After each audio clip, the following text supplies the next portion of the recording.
now, the people of Hoys, Mr. Lee Anderson. Thank you. Thank you, Matthew. I guess there's just one thing I've got to say before I start, and that's Namaste.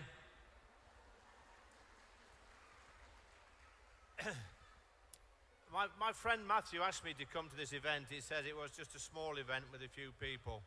So thank you for that, Matthew. I didn't expect this many people here. It's an absolute pleasure to be here today to speak to you all as Deputy Chairman of the Conservative Party, the ruling party in our great country. But I've got a big confession to make to you all, that just a few years ago I nearly quit politics altogether.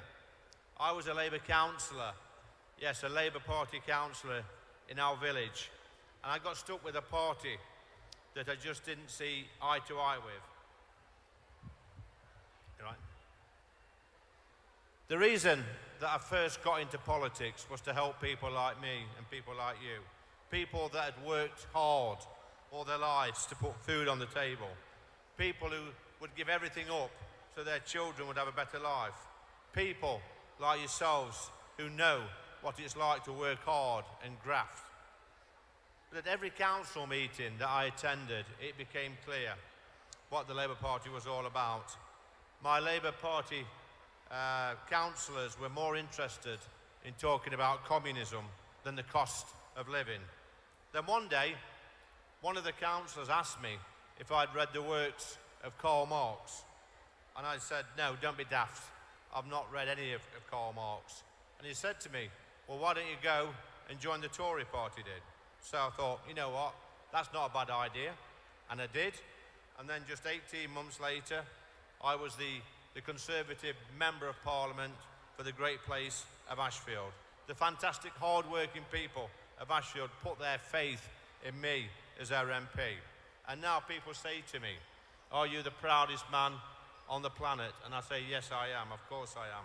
And this would have never happened if I'd have remained in the Labour Party, because that's what being a Conservative is all about. It doesn't matter where you've come from, what station you are in life.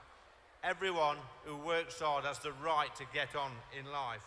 And that's the way that most of us want to live our lives. You work hard and you do your very best for your family, like this fantastic community we have here today. And friends, I believe that our government firmly believes in equality and diversity and giving everybody the best opportunities in life. That's why I'm a Conservative Member of Parliament, which is why it's such an honour to address you all today at this fantastic event. I know that your fantastic community shares many of the values that we share in Ashfield and in the Conservative Party.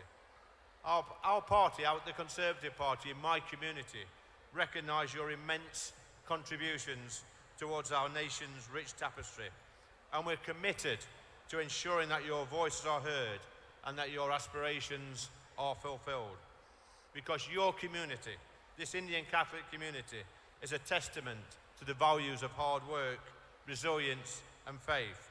And for generations, you have played a significant part in shaping social, cultural and the economic fabric of our great nation. From medicine to law to finance to small business, Indian Catholics have made their mark in every single profession in the United Kingdom. I'm proud to call you my friends. Your unwavering ambition, combined with your values of family, community and faith, embody the core principles of the Conservative Party. We believe that strong families of all shapes and sizes are the bedrock of our society. That's why at the last budget, our Chancellor, Jeremy Hunt, tore down the barriers to accessing good childcare. All working parents now in the UK will get 30 hours of free childcare as soon as their child turns 9 years old. And when they do get into school, our government will make sure that the British education system is one of the best in the world.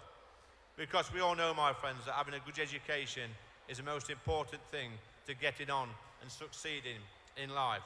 It sets you up for the future, and our children are our future, and they should have the same opportunity to succeed, whatever their background or circumstances. Our education reforms are already delivering results. Children in England are amongst the best readers in the Western world, 4th in the world. But we won't stop there. The Prime Minister, Rishi Sunak, is committed to giving our children the best start possible.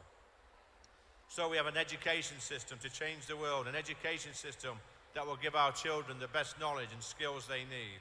And that's where our businesses need to compete with the best in the world. You will know that we live in a rapidly changing world. Kids these days need the tools not just to survive, but to thrive.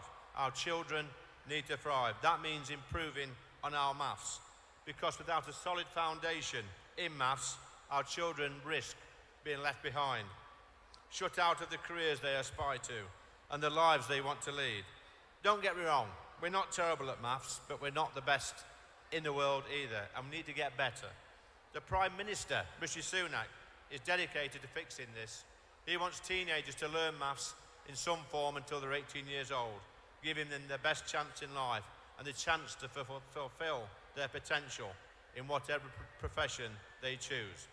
And when they do make it into the wider world, we need a strong economy.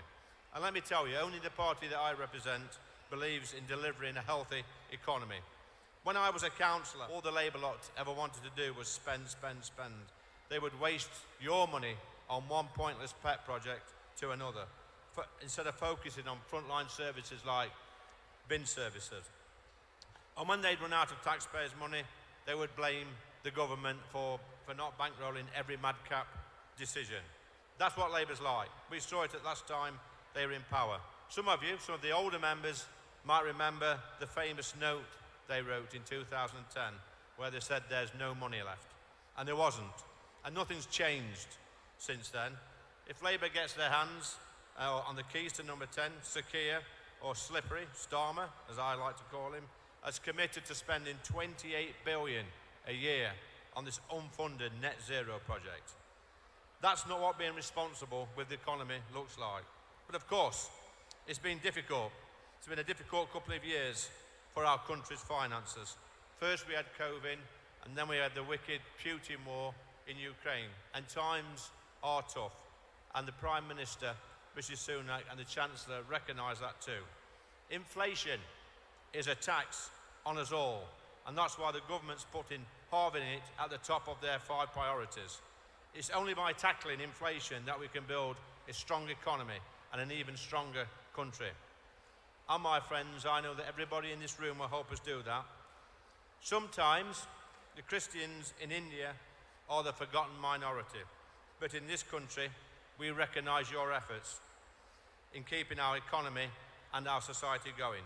We recognise what you people bring to the table. We recognise your strength. And today, my friends, I can promise you that under a Conservative government, your hard work, your values and your faith will not go unnoticed. It will go celebrated. This country is a fantastic place to live. It's a gift to the world.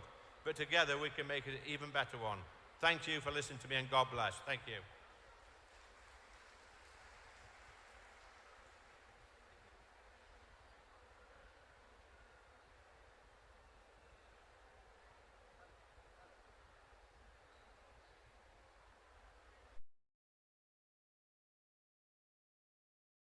Thank you, Mr. Anderson, for your wonderful speech.